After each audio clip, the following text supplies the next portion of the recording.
All right, Wolfpack Nation, we are back here for part 2, y'all, of our 2023 in-state football season recap / reaction / bold Review. conversation, review, like everything in between, y'all. I mean, really we slice and dice. We're slicing and dicing and really just drinking in this season, man. That was absolutely phenomenal, to say the least. And we definitely did some drinking in this season. Like this team made us drink a little bit.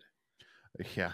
Well, now the one thing which I'll say though, and because again, these are kind of some comments which I wanted to mention during the live stream, which again, unfortunately I wasn't able to make. But talking about this UNC game a little bit here, I just can't say enough once again that, like again, 6 weeks ago, people were saying, man, like why couldn't we be like UNC and get all these 5 stars, Duke. man?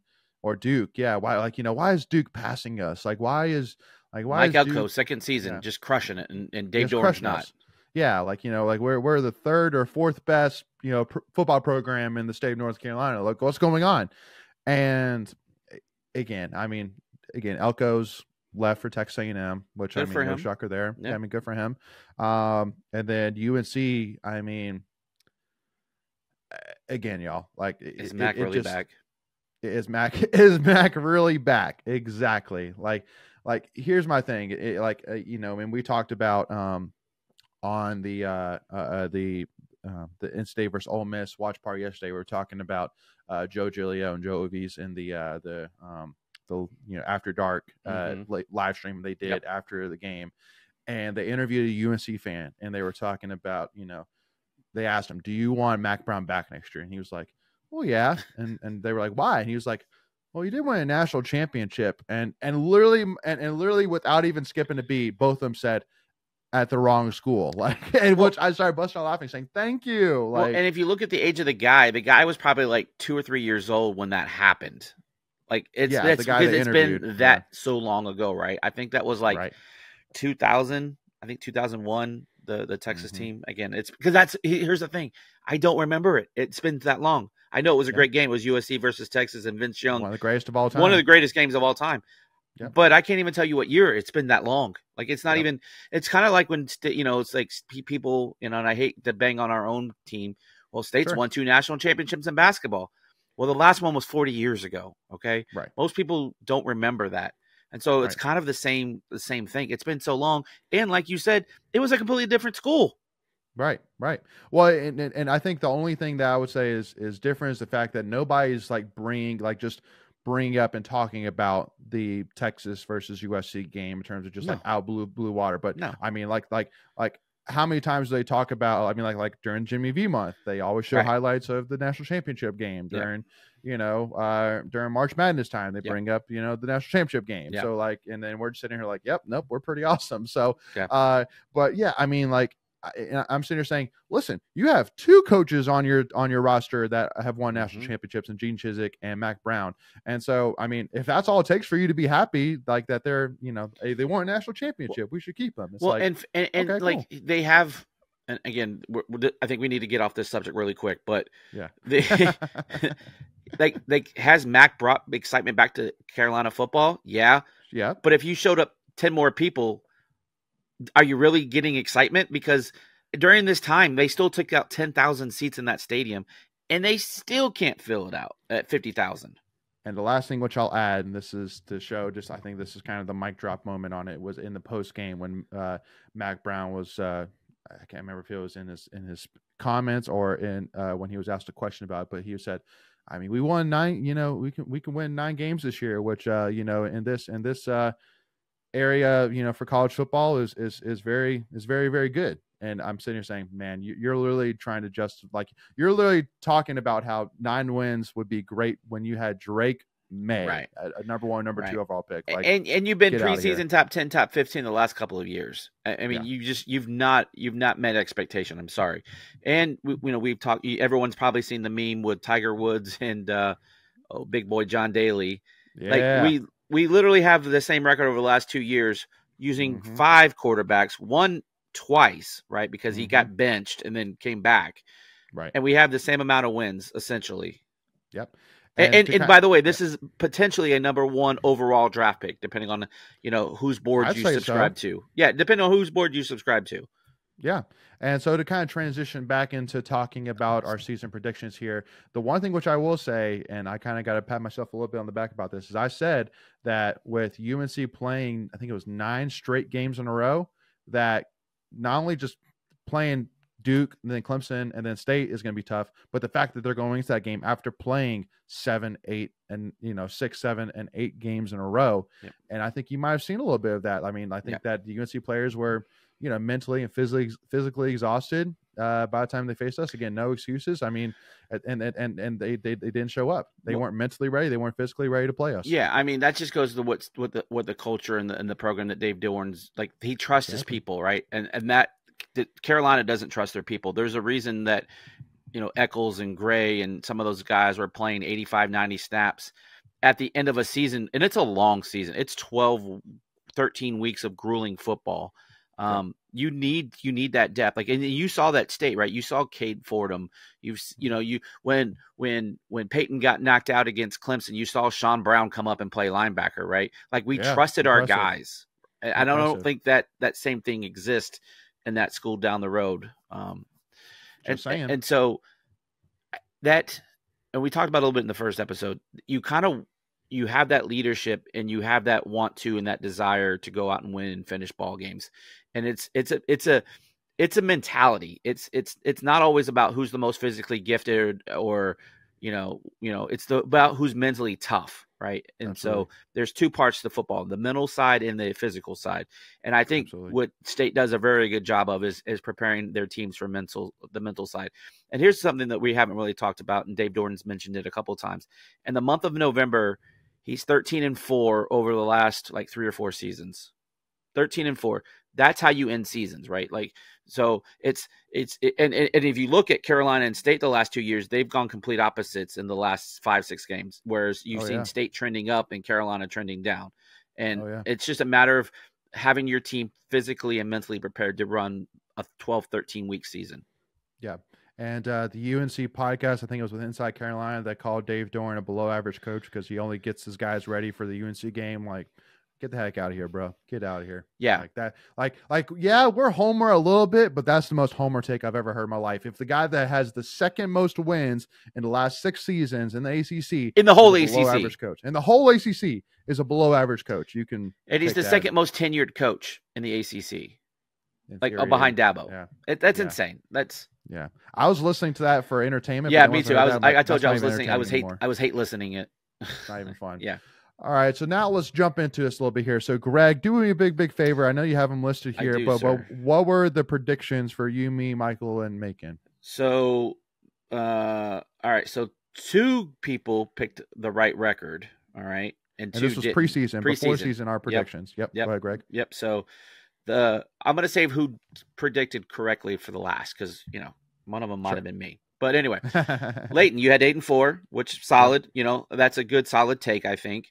You had us losing to, in order of loss, would have been Notre Dame, Clemson, Miami, then Wake Forest. Which, you look at those, it's 3 quality teams, and then the House of Horrors that is Winston-Salem. So that's a pretty fair take.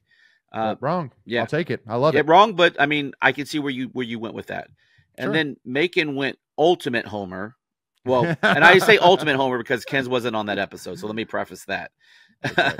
Macon went 10-2, losing to Clemson and Notre Dame, and then arguably the 2 toughest opponents on our schedule preseason wise. Yep. Mm-hmm. And then Michael went 9-3. He had the Louisville game correct, but then he had Miami and VT as losses. So, and then I went 9-3 as well. So again, got the record right. But I had the losses completely screwed up with Miami, Clemson, and Wake Forest.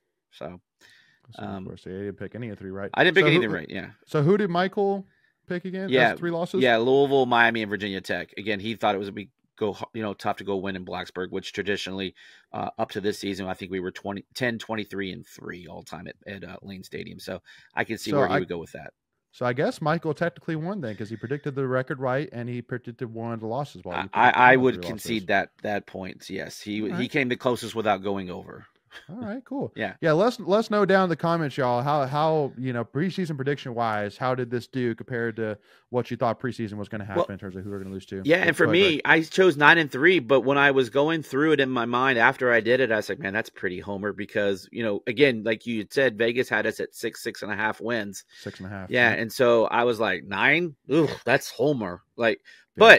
But with that being said, we knew we were going to have a good defense, right? And obviously, having the defensive player of the year has a lot to say with that. And good defense travels, and good defense will keep you in ball games. And I kept saying throughout the year, 24 is the magic number. And I think every game but one, when we hit 24, we won. The only one we didn't win was the Notre Dame game. Yep. Yeah. No. I mean, and I think that's why, because like during it, I basically was kind of trending towards predicting 9-3, but then I started thinking about how the line for Vegas was 6.5. I was like, let me pull it back just a little bit and go 8-4 here. Yeah. Well, and that's the hardest thing, right? Do you go with your head or your heart? Right? Exactly. And for us state fans, it's tough. And I mean, and we do a podcast here, and so we don't want to be disrespectful to the players that we love and root for. Yeah. And when we say 9-3, they probably thought that was disrespectful. Oh, totally. Because they're going out to win. They're out to go out and do 12-0 every season. So, so we tried to be fair, and we thought we were overinflating the numbers, and come to find out, you underinflated, and then making slightly overflated, and we had two that hit it right on the button. Before we continue, I want to take a quick second to tell you about our sponsor, Flatlands Jessup Insurance Group, that has your whole world covered, with agents in 5 offices throughout eastern North Carolina to help you decide how much coverage you need, offering policies for home and auto, recreational vehicles, commercial, crop, health, life, and employee benefits. They are able to combine options to find a comprehensive solution that works for you. Flatlands Jessup protects the things you love so you can spend less time worrying and more time enjoying them. Find them on Facebook and Instagram at Flatlands Jessup. You can also visit their webpage at www.flatlandsjessup.com. So please make sure to go and check them out. So now looking back at this season, once again, at UConn, a win 24-14, lost to Notre Dame 45-24, VMI win 45-7, and at Virginia win 24-21. Like, here's my thing is, if I'm Doran, I mean, looking hindsight 2020, I think you can make the argument saying, okay, like, I think there's 2 things that could have made a difference. One, if we could have figured out a lot sooner that KC was the guy, right? If we could have figured that out a lot sooner, which I get with Doran, because Doran, I mean, again, I think Doran's a mix between Dabo Swinney and, the opposite, which is like, Deion Sanders, which is clean house, where he, like, at the end of the day, I mean, if you've decided to come to the program, he's going to give you your shot to try and win the job, win playing time, things like that. And so I think that he looked at guys like Porter Rooks, Julian Gray, and said, I'm going to give you an opportunity to be the guy because you're, upperclassman. Right, and that's things like that's that. The point I wanted to make. He's very loyal to the people that are loyal to him. Exactly. And which I love, and I get that. Yeah. But, I mean, again, it's been said 100 times, the fact that the Louisville game, KC got 1 touch. And so, looking back, that's unacceptable. That's completely unacceptable. Exactly. So that's one thing that could have been difference. But also, too, and at the time, there's no way you could have done this. No. But keeping Brennan in and not putting in MJ, I mean, like, just giving, Do we want to go there right now? Well, no. Well, just more of saying that. I mean, that because I think that one of the things you saw is that the offense started to figure itself out. It started, like, I think Anaya started to figure out who my guys are. Right. Brennan started to figure out who my guys are. Yep. We started to figure out kind of what's going to make this offense productive. What's going to click it. Like I remember somebody asked, me in our Discord saying, is NC State really going to jump Louisville if NC State lost to Louisville? And I'm like, yes, because there's no way right now, if you're at a neutral field between Louisville and NC State's got to be predicted to win. Yeah. Like right now, offensively, we are clicking. Defensively, nobody can get through us right now. Yeah. Well, and you saw that too, right? Like I said, the last 3 weeks of the season, you could see that offense just finally find its identity. I mean, it started in the Miami game. You saw some signs there, but when you hit Wake, when you hit Tech, and then when you hit Carolina, it was a completely different offense. It's an offense that had averaged over 30 points a game. Yep. Like if you told me that, again, we keep using the Duke analogy or the Duke point of the season, if you would have told me at that point, the last 3 weeks of the season, you're going to average 30, 35 points a game, I'd be like, you need to go get a drug test. Yeah, no kidding. Well, and so that's what I'm saying is that I make that point that there's only one game that could have made a difference for, and that's the Duke game. Yeah. I mean, obviously we lost. Because we lost to Brandon Armstrong against Louisville. Like, he hadn't gotten pulled by that point. Yeah, that's fair. So that's what I'm saying is that the hope is that if they would have kept him in, that they would have figured out some things against Marshall, and then against Duke, they would have been able to put up, 14, 17 points. But in hindsight, you did figure things out, right? By bringing MJ exactly, because now you figured out what your future looks like. And so again, not talking about future seasons, we kind of know what's probably going to ultimately happen. Again, we're recording this on 11/29. MJ is still part of the team, but now you know what you had in MJ, and MJ kind of took care of himself, right? And I'll leave it at that. We'll leave it at that. And so now, when MJ removed himself from the situation, and then you reinserted Brendan Armstrong back into the lineup, and we'd already started to do this a little bit with Armstrong in the lineup. We started kind of, not Armstrong, Morris in the lineup. You started shrinking that playbook, right? And you started figuring out, to your point, like, oh, Casey Concepcion is our dude. He is him, right? As the young kids like to say. God, I can't believe I just said that. But anyway, and so now you've probably you're running multiple plays out of the same out of kind of different variations of alignments and formations, and you've simplified, and you've gotten your offensive line figured out. And that was, I think, a big part of the season is you started to see after the Marshall game that offensive line started to kind of come and become its what it was going to be, right? And here's the other thing we haven't talked about. When you inserted Peak into the lineup, when you brought in Isaiah Shirley as a blocking tight end, and then you brought in unsung hero Isaiah Shirley. Unsung hero. Yeah, that was a kid that was going to just completely redshirt. Like, up until that point, his only game was I think it was the Clemson game. I can't remember, but he came in for a field goal block. Like, that was the whole reason he came into the game. And then who did we bring in? And I'm trying to think. He caught a touchdown pass. It was the linebacker converted running back. I'm drawing Jordan Poole. Poole, thank you. So when you made those three moves, all right, completely changed the trajectory of the season, in my opinion. Yeah.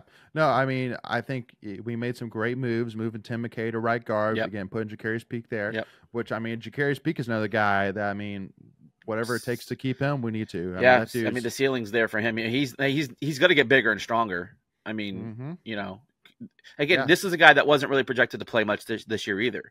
And so you had guys step up that weren't expected to contribute. And we rolled the dice on this stuff. And again, it took us a little bit to get that motor cranking, but man, when it got cranking, get the hell out of the way, because it's steamrolling at this point. Oh, absolutely. Yeah, no, I mean, that's what I'm saying is that, I mean, like, 2J, hats off to him. I mean, what a job! I mean, coaching he's not job. Because that was the Achilles heel of that offense, right? You kept hearing I mean, other than the wide receivers, I mean, but here's the problem: you see wide receivers making mistakes, right? Whether they're not running routes right, they're dropping passes. They get all the screen time. It's the offensive linemen that don't get that screen time. So unless you're really a student of the game, you don't even know they're there. Right. Yeah, no, and so, I mean, again, for us to figure out, all right, unfortunately, as much as Derek Eason has played for us and as experienced as he is, he's just not getting it done. We're going to put in Lyndon Cooper left guard. We're going to bring McMahon back in, move Jacarius to right, and then move Tim to right guard. Yep. And it was flawless. Yep. I mean, absolutely was amazing from basically Clemson on. So got a huge shout out there, and then huge shout out to Coach and I, man. I mean, Coach and I mean, I'm telling you right now, like, that offense we saw against specifically Virginia Tech and UNC, absolutely gorgeous. He could do no wrong. No, I mean, and because that's the beautiful thing is that as the season progressed, we got better every single game. I mean, like Clemson, Miami, Wake Forest, Virginia Tech, UNC. If you watch all 5 of those games, we got better every single game. Yeah. It was insane. And here's the other thing, we haven't really, we've been focusing a lot on the offensive side of the ball. The big plays that the defense was giving up came down drastically. Like, we cut those big plays. I don't know by half, but it sure felt like it. Oh yeah. No, totally. Well, I mean, UNC alone. I mean, Hampton. Hampton was the leading rusher in the entire college football. And he gave up 28 yards. And 28 yards. He had 19 yards on one rush. Yep. So meaning he had a combined 9 yards on 8 carries. In those other 8 carries. Yeah, incredible. And the and Drake May was the only one that was getting yards, and that's because plays were breaking down. I mean, yeah, well, that's going to happen. And again, it's Drake May. Yeah, I mean, he's athletic. Like my wife was sitting there, like, getting on her, saying, we can't let Drake May do it. I'm like, babe, it's Drake May. Like he's unreal. Yeah, he's gonna get his. I mean, the throw, he made to Copenhagen. Mm-hmm. I mean, again, the dude's a magician. Yeah. Like, got to give hats off the day. The dude's a magician. But in that game, you still hold Carolina to its lowest output on the scoreboard, and I believe yards. Yep. Yeah, no. I mean, that's the beautiful thing is that this team that was a top 10 team, college football playoff talks, things like that, we beat them in every single aspect of the game. We could have hung 50 on them if we had finished drives. Which, and again, I think we'll kind of finish up this second part, and maybe we'll do a part 2, kind of maybe finishing off a couple of things about the season, recap, and then talk some bowl predictions. But people, I think the whole season, talking about Dorm, man, he's conservative. He's playing not to lose, and didn't. No, well, and people are saying, well, I mean, we went, we literally got points on our first 8 drives. We got at least 3 points every single drive. And then the last ones, we didn't get any points. But I think it's a couple things. Is first of all, we got a couple of penalties. Like we got the offensive PI, a drop by Kendrick Raphael. So just like it's not that we played conservative. Just and on the 9th drive when we ended up having to punt, we were like 3rd and 1, 3rd and 2, or 4th and 1, 4th and 2, and we had the false start. And we would have converted that. Yeah, we were clicking. I mean, Anai couldn't call a bad play in that game. Exactly. Like it was just incredible. And then, you're talking about, Doran being conservative. I mean, he went for it a couple times on 4th down at Virginia Tech. Remember, we got the one touchdown. Brendan scored a touchdown on 4th down. And I mean, the play calling was so good. You had Carolina players faking injuries before the snap because they were so confused. 5-star defensive linemen faking injuries. He has 5 stars to his name just to fake an injury. I'm not even going to play this play. I'm going to fake an injury just to stop. Because we're not ready for it. Dude, did you ever look at that play? Like that play where he dropped? We had 3 or 4 offensive linemen at the top of the screen. Well, because we ran the exact same play versus Miami and Virginia Tech. Like, did you not do film study? Exactly. That's why I was that's why I was losing my crap, because I'm sitting here like, it's funny though, in a funny way. You shouldn't have been that like the whole defense was ill prepared. Yeah. And I'm like, how are they that clueless when we've run that play before? Yeah. Exactly. Yeah. It's not like we ran where we put in Trent Penix instead of KC. Right. We literally had KC all 3 times run the exact same thing. So it's hilarious to me. Yeah. And once again, I have, if you think that you'd rather be UNC football versus NC State, I don't know what you're looking at. No way. I have no clue no what way. You're looking at. So out of the 9-3, I guess, and this might be an easy question to answer because I mean there's some low hanging fruit, so maybe don't take the low hanging fruit. What was the most impressive win for you, and what was the most disappointing loss? I mean, the most disappointing loss to me. I mean, mine is Notre Dame. I mean, that was a weird game with the weather, and we had our chances because we were in that game in the 4th quarter, and then the wheels just fell the hell off. But I mean, maybe you could say that game. But anyway, which one for you was it? I mean, for me, I know people are going to talk about Louisville saying you lost 13-10. Yeah. But Duke, you played with a 2nd-string quarterback who only completed 4 passes the whole night. Like, and you picked him off first drive. Yeah. You had the ball. We were up 3-0. We were up 3-0. And again, if you win, we had him right where we wanted him, Leighton.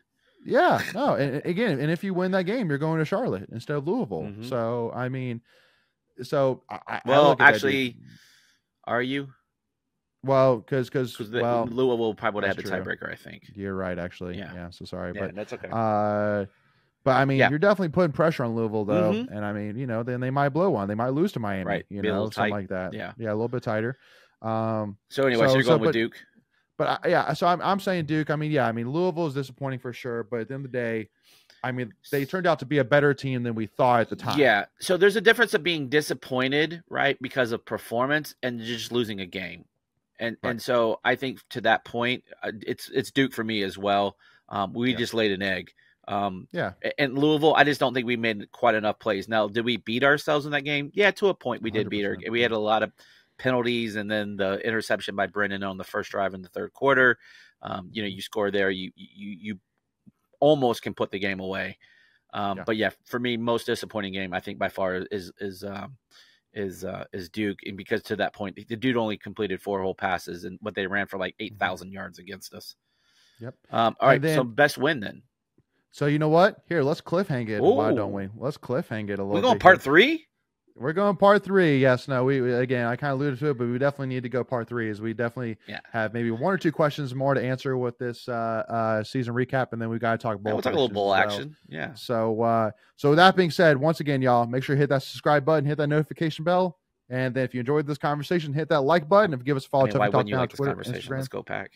Exactly. So we'll see y'all for part 3, y'all. Go Pack. Part 3, the Trace.